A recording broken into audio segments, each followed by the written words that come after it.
There were four principal objectives to this meeting. First, try and bring some clarity on the roots of the cotton crisis in Africa, which we know is there. Second, review the progress to date on trade negotiations pertaining to cotton. Three, review development assistance. And four, move forward in a better coherence among bilateral and international donors on cotton. On point number one, which is this crisis, which cotton-producing countries have been through for some years now in Africa. It's a reality that cotton production is expanding in Africa. It's a reality that African countries producing cottons are increasing their exports. But it is also a reality that the revenues of cotton producers are declining. Now, why is it the case? We spent quite a lot of time on that, and there are varieties of explanations to that. Some have to do with world price trends, which are, for the recent years, down.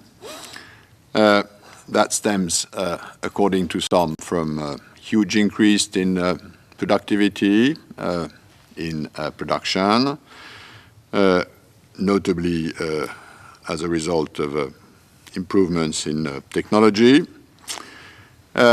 Another element, of course, is trade distortions, subsidies, market protection, and of course we've had quite a lot of debate on what's the right proportion between these two elements, and I think there is a consensus that both of these elements play, but there remains a difference in experts or countries on how much is structural and how much is from trade distortions. And of course, getting the right proportion is crucial if you want to address this issue.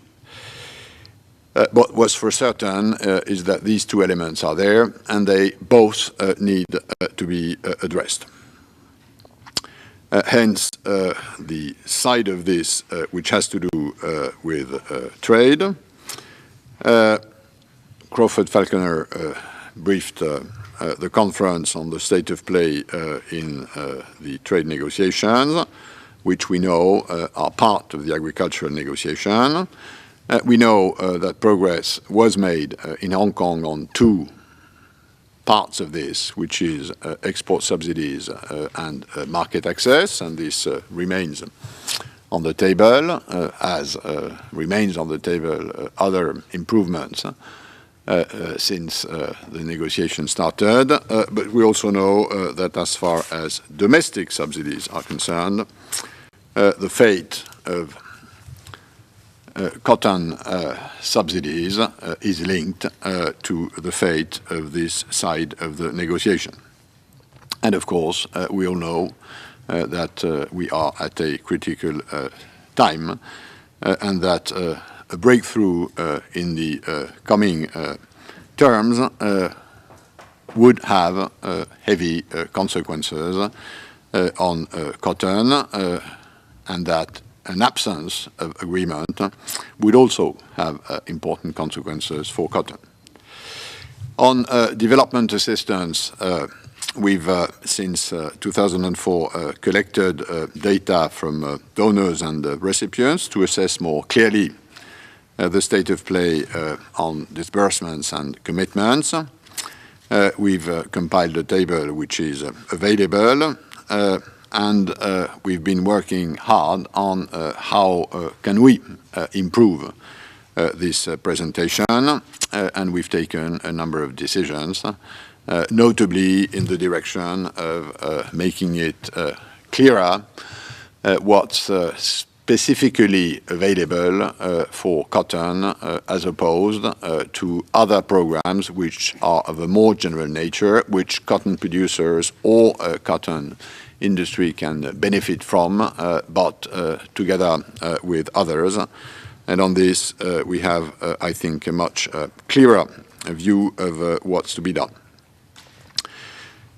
On the request by cotton-producing countries of a compensation mechanism to address the income decline on the cotton sector, we've discussed this, of course, at length.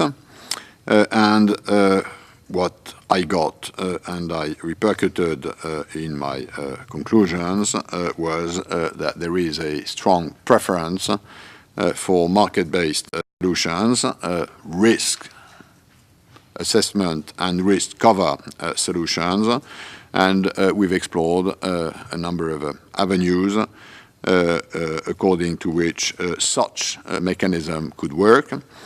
And I will follow this up with IMF, World Bank, the African Development Bank, and the Agence Française de Développement.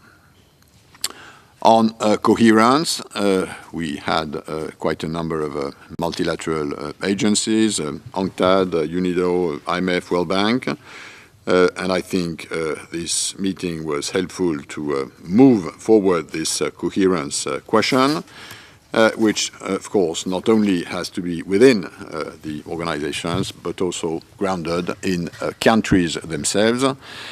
In cotton, as in more in vaster areas like aid for trade, this meeting, in my view, has confirmed that real coherence is in the hands of recipient countries, and that they know that, although they often have difficulties, understandably so, given their low level of development. So, all in all, it's work in progress. I think these 2 days have been useful in sort of accumulating political energy to provide quicker solutions to the huge problem which cotton producing countries have. And for my part, and this won't surprise you, it's clearer than ever that the single most important contribution we can make to solving this cotton problem is to finish the Doha Round as soon as possible.